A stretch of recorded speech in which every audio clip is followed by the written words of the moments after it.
ഒരു നിമിഷം കൊണ്ട് എല്ലാം തകിടം മറിയുന്ന ഒരു സിനിമയിലെ രംഗങ്ങൾ ഓർമ്മിപ്പിക്കുന്നു അഞ്ചലിൽ നടന്ന ഒരു സംഭവം.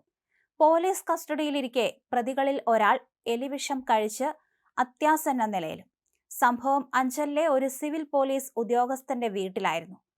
ബൈക്ക് കത്തിക്കൽ കേസിൽ യുവതികളെ മണിക്കൂറുകൾക്കകം പിടികൂടിയെങ്കിലും ഈ കേസിനെ ചുറ്റിപ്പറ്റിയുള്ള ദുരൂഹതകൾ അമ്പരപ്പിക്കുന്നതാണ്.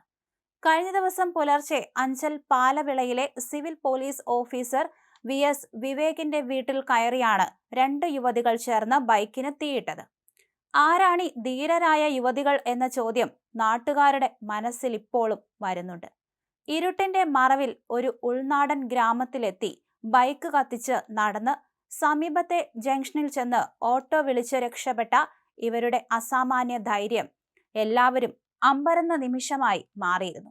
പിന്നീട് CCTV ദൃശ്യങ്ങളും പരിസരവാസികളുടെ മൊഴികളും വെച്ച് നടത്തിയ അന്വേഷണത്തിലാണ് ശൂരനാട് ഇടപ്പന സ്വദേശിനി ആരതി രാജ്, സുഹൃത്ത് ഇടുക്കി കൽത്തൊട്ടി നെല്ലിമൂട്ടിൽ ഗായത്രി എന്നിവരെ പോലീസ് പിടികൂടിയത്. ആറന്മുള സ്റ്റേഷനിലെ പോലീസുകാരനായ വിവേകും ആരതിയും വിവാഹം കഴിക്കാൻ തീരുമാനിച്ചതാണ്. 6 മാസം മുൻപ് ഉറപ്പിച്ച വിവാഹം ചില കാരണങ്ങളാൽ മുടങ്ങിയതിന്റെ പ്രതികാരമാണ് ഈ തീവ്രമായ പ്രവൃത്തിക്ക് പിന്നിലെന്ന് പോലീസ് പറയുന്നു. പക്ഷേ കഥ അവിടെ അവസാനിക്കുന്നില്ല.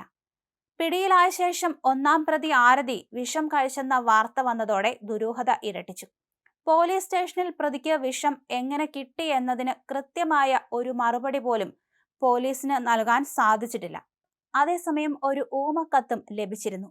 ഈ ഊമക്കത്ത് രാഷ്ട്രീയ വൈരാഗ്യം തീർത്ത പോലെയായിരുന്നു അതിലെ ഉള്ളടക്കം. അതുകൊണ്ട് തന്നെ രാഷ്ട്രീയമായ പ്രശ്നങ്ങളിലേക്കാണ് പോലീസ് ആദ്യം അന്വേഷണം ആരംഭിച്ചത്. പിന്നീടാണ് ഈ പെൺകുട്ടികളാണ് ഇത്തരത്തിലുള്ള പ്രവൃത്തിക്ക് കാരണമെന്ന് മനസ്സിലായത്. കൂടുതൽ അന്വേഷിച്ചപ്പോഴാണ് വിവാഹം മുടങ്ങിയതിലുള്ള പകയാണ് പെൺകുട്ടികൾ തീർത്തതെന്ന്. ആരതിക്ക് കൂട്ടായാണ് ഗായത്രിയും വന്നത്. അതേസമയം ആരതിക്ക് 2.5 ലക്ഷം രൂപ നഷ്ടപരിഹാരം നൽകിയാണ് അന്നത്തെ ആ വിവാഹ കാര്യത്തിൽ പ്രശ്നം പരിഹരിച്ചത് എന്ന് വിവേകിന്റെ പിതാവ് പോലീസിന് വിവരം നൽകിയിട്ടുണ്ട്. വിവാഹം മുടങ്ങിയതിന്റെ പ്രതികാരമായി ബൈക്ക് കത്തിച്ചു എന്നാണ് പോലീസ് കേസ്. ഇടുക്കി സ്വദേശിയായ ഗായത്രി സഹായിയായി എത്തിയതാണെന്നും വിവരം കിട്ടി. ഇവർ ഒരുമിച്ചാണ് തിരുവനന്തപുരത്തെ കോച്ചിംഗ് സെന്ററിൽ പഠിക്കുന്നത്. സഹപാഠിക്ക് വേണ്ടി ഗായത്രി ഇത്ര വലിയ റിസ്ക് ഏറ്റെടുക്കാനുള്ള കാരണവും വ്യക്തമല്ല.